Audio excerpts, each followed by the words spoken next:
بسم اللہ الرحمن الرحیم۔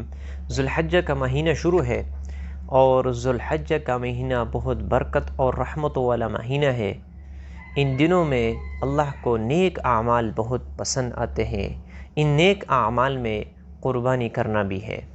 تو یاد رکھنا، قربانی کی وجہ سے اللہ رب العزت بندے کو قریب کر دیتا ہے اور اللہ کا قرب حاصل ہوتا ہے۔ اور جب بندہ قربانی کرتا ہے تو خون کا قطرہ گرنے سے پہلے اللہ رب العزت اس کے سارے گناہوں کو معاف فرما دیتے ہیں۔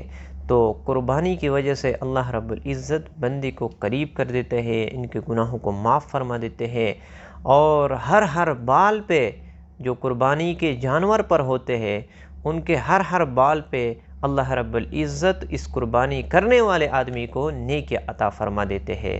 اور یہ سنت ابراہیمی ہے، ابراہیم علیہ السلام کا یاد تازہ ہوتا ہے اس سے۔ تو میں آج آپ لوگوں کے سامنے 5 ایسے شخصوں کو بیان کروں گا، 5 ایسے آدمی ہیں جن پر قربانی کرنا لازم نہیں ہے، یعنی اگر وہ قربانی نہ کر لے تو گناہگار نہیں ہوں گے، قربانی ان کے لیے معاف ہے۔ سب سے پہلا آدمی مسافر پر قربانی کرنا لازم نہیں ہے۔ اگر وہ اتنا دور جا چکا ہو کہ ان پر سفر کے احکامات لاگو ہو چکے ہو تو ان پر قربانی کرنا لازم نہیں ہے، یعنی 78 کلومیٹر وہ دور جا چکا ہو تو اس پر قربانی کرنا لازم نہیں ہے، ضروری نہیں ہے۔ اگر وہ 15 دن سے کم وقت گزارتا ہو تو پھر اس پر قربانی کرنا لازم نہیں ہے۔ اگر وہ قربانی نہ کر لے تو گناہگار نہیں ہوگا، اس کے لیے قربانی معاف ہے۔ اگر جو صاحب نصاب ہو، مالدار ہو اور قربانی کا استطاعت رکھتا ہو، اس کے باوجود بھی اگر وہ قربانی نہ کر لے تو ایسا شخص گناہگار نہیں ہوگا، اس کے لیے قربانی نہ کرنا یہ معاف ہے۔ اور دوسرا شخص یہ کہ قربانی ہر مسلمان اور آزاد آدمی پر ہے اور صاحب نصاب ہو، لیکن کافر آدمی پر قربانی کرنا یہ ضروری نہیں ہے، یعنی کافر پر جو ہے نا قربانی نہیں ہے، قربانی صرف مسلمان پر ہے۔ اور ایسے مسلمان جو صاحب نصاب ہو اور مقیم ہو، یعنی مسافر نہ ہو، اور آزاد ہو اور بالغ ہو، ایسے آدمی پر قربانی کرنا واجب ہے۔ اور جو کافر ہے اس پر احکامات جاری نہیں ہے تو اس آدمی پر جو ہے نا قربانی کرنا لازم نہیں ہے۔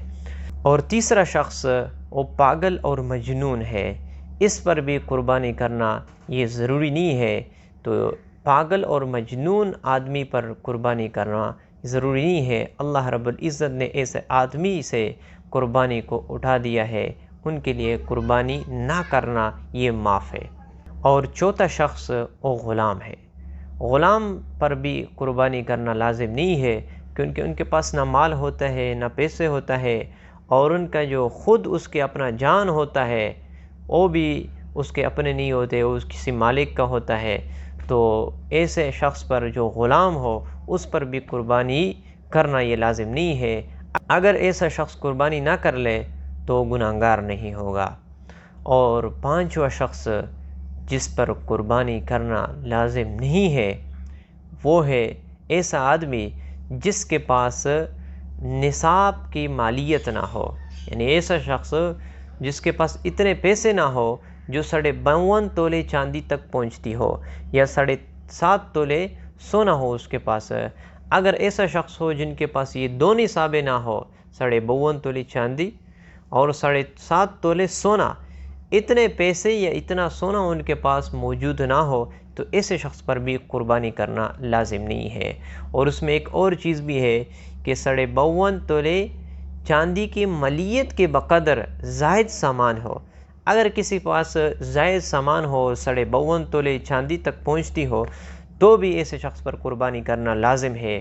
لیکن اگر کسی کے پاس یہ نہ ہو، یہ نصاب نہ ہو، نہ 52.5 تولے چاندی ہو اور نہ اتنے زائد سامان ہو اور نہ 7.5 تولہ سونا ہو، تو ایسے شخص پر بھی قربانی کرنا یہ واجب نہیں ہے۔ اگر ایسے شخص قربانی نہ کر لے تو بھی وہ گناہگار نہیں ہوگا۔ تو یہ 5 آدمی ایسے ہیں کہ اللہ رب العزت ان کے پکڑ نہیں کرتے، ان کے لیے قربانی نہ کرنا یہ معاف ہے۔ تو 10ویں دن اور 11ویں دن اور 12ویں دن یہ قربانی کے دن ہے، اس میں قربانی کرنا یہ لازم ہے۔ جو صاحب استطاعت ہو، جن کے پاس مال ہو، پیسہ ہو اور نصاب کو پہنچ چکا ہو، اس پر ضروری ہے کہ ان دنوں میں قربانی کر لے۔